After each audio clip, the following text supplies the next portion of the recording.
What is up, guys? Rick Kakis here. Thank you so much for stopping by, and today we've got some brand spankin' new Destiny 2 news, courtesy of the Bungie weekly update that has just gone live, unveiling official information, including some stuff you definitely want to know about Solstice of Heroes. And so, let's get started. But just before we do, it's thick Kakis in the flesh. Oh my god. And today I wanted to talk to you about these hot specs. Now these are from GMG Performance. They reached out and said, Rick, we want you to do a sponsorship. And I said, listen, you're gonna send me these glasses, no strings attached. And if I love them, then I'll do a sponsorship. And here we are. Now these are blue light glasses, and there's no way around it. Blue light is really bad for your eyes if you spend a lot of time in front of a screen that emits them.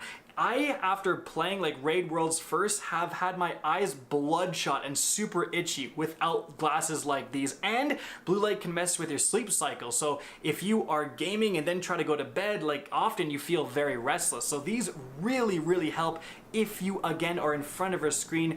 Guys, absolutely check them out. And if you click the link in the description down below, it's 40% off for the next 48 hours. So definitely get on these.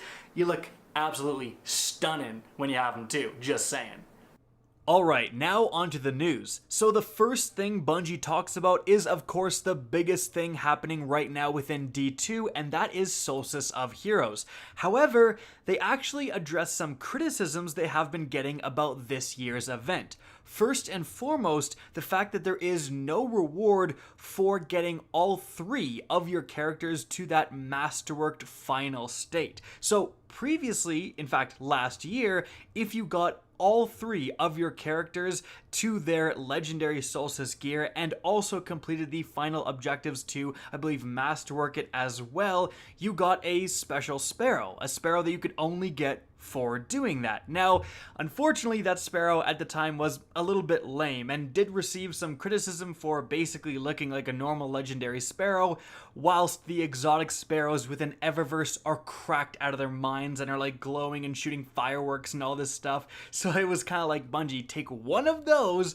and just put that as the reward. But I digress. That criticism reared its head because that reward for doing all three characters just doesn't exist this year. So Bungie actually talked about that, saying, last year a legendary sparrow was available for anyone who fully masterworked every piece of armor for all three classes.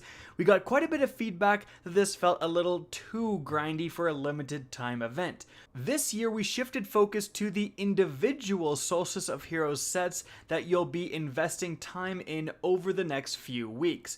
Rather than a single reward after completing the armor on all three characters, we're providing a free glow when earning the magnificent armor sets per class. And while I certainly do understand that logic, it is undeniable that doing all three characters last year felt like a huge grind, especially for a reason we'll talk about in a sec, but I disagree, Bungie. I think that just having a light at the end of the tunnel for the people who want to put that time in and just a cosmetic reward that you don't need to earn, I think that is the best approach. Again, the criticism last time wasn't that this reward existed, it was that it was so lame compared to what's in Eververse, and yet again, we seem to have Eververse get all the best stuff. The glows are neat and all, but they don't feel like an extra reward because they're simply automatically applied to that armor. They're essentially part of the armor itself. They're not actually ornaments. The ornaments, the ones that you can put on any armor, the ones that everyone wants to have, are in Eververse, as always. So, a little unfortunate there.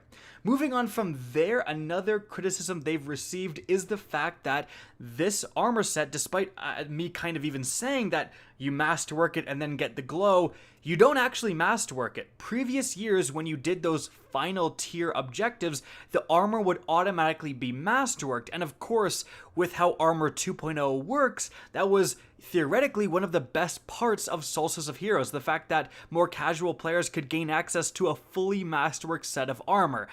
But of course, that didn't turn out that way. Well, Bungie says we're seeing some players asking why Magnificent Armor isn't fully masterworked when earned. This year, our approach was to give players a new path to earn high stat rolled armor pieces outside of raids.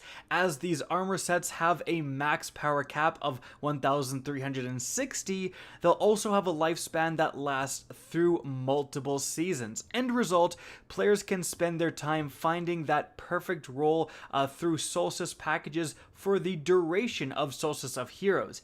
Even after the event has concluded, players can masterwork their armor pieces at their leisure and finish up some of their final majestic objectives to unlock their glow. Alright, so again, I understand that logic, but I also disagree with this. I kind of think it's a little bit scummy to say, hey, after the event is concluded, you can go and masterwork your own set of armor. Like, yeah, you can do that with any set of armor, Bungie. Like, I don't know why you would even mention that. Also, yes, this can be very high stat rolled, which is fantastic. But saying that raids are like the only way you can achieve that is just not true, especially now with armor from Prime Engrams dropping very high. This just feels, a little bit shallow in its pursuit. So I do see why Bungie went this direction, but I do also think that Solstice of Heroes needs a little bit more refinement for next year, and potentially, Bungie, it's nothing wrong with making it a little bit more lucrative, not less lucrative. However, negatives aside, one of the absolutely best things Bungie has done this year for Solstice is to make the grind way more tolerable for people doing multiple characters. So Bungie says, once you've achieved the magnificent armor set on a certain character, you're then actually going to unlock double progress on the next character. And then for your third character, it's going to be triple progress. So that means do not, when you're grinding characters, get one to the majestic set and then get the other one like halfway done their blues and then switch to the other one. So you want to progress one all the way to the max until you get that magnificent set and then switch to the next character for 2 times progress, get that all the way to magnificent, and then finally your third character for 3 times progress. However, a huge warning here. As you can see, it turns out that Titan, for whatever reason, is bugged, is glitched when it comes to this process. So, if you do Titan first, your next character will not gain double progression, and your last character seems to not gain triple progression. And this also means that if you do, let's say, Hunter first, and then switch to Titan, your Titan will have double progression on it, but then your third character won't have triple progression. So, if you're like me and you started on your Titan, you're kind of just screwed for now, honestly. But if you haven't done it yet, do not do Titan until it's your final character. Save that for last. It will save you a huge amount of time doing that. Bungie Help again has addressed this, so hopefully there will be a fix coming sooner rather than later. If there isn't a fix, Bungie is basically just saying, wow, screw 1/3 of our community for this event, lol, so there has gotta be something done. But unfortunately, the Solstice hits just keep on coming, because another huge piece of criticism has been that the armor within Eververse, the glows, look nothing like the in-game glows. I mean, you can see here from this screenshot of the Eververse store page and then this screenshot of in-game, it looks nothing alike. But Bungie Help actually tweeted out that they are aware of this issue, and there has been some talk about the level of super you have affecting the amount of the glow. And also, there's been some talk about when you actually unlock the white glow, it makes the elemental glows you buy in Eververse a little bit more prominent. So there might actually be like some sort of glitch going on here, which is why the elemental glows look so lame rather than just, false advertising accusations, right? So hopefully, again, that can be addressed and you'll have armor in-game that actually matches what you bought.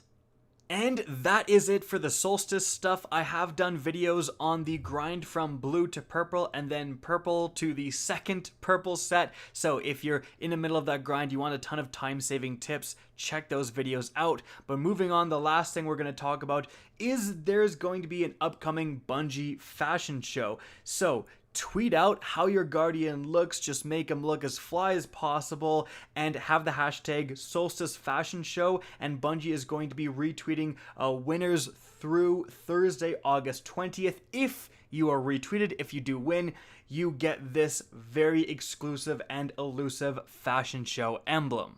And so guys, that is it for the video. I hope you enjoyed, found this informative, and if you did, please remember to help me out by simply rating and especially sharing this video. If you guys want to see more Destiny 2 content similar to this, don't be afraid to slap that subscribe button. If you want to get in touch with me and keep up to date with the latest channel activity, the best way is to follow me on Twitter at RickCacus. That's linked in the description down below. Again, I hope you enjoyed the video, and as always, have a good day.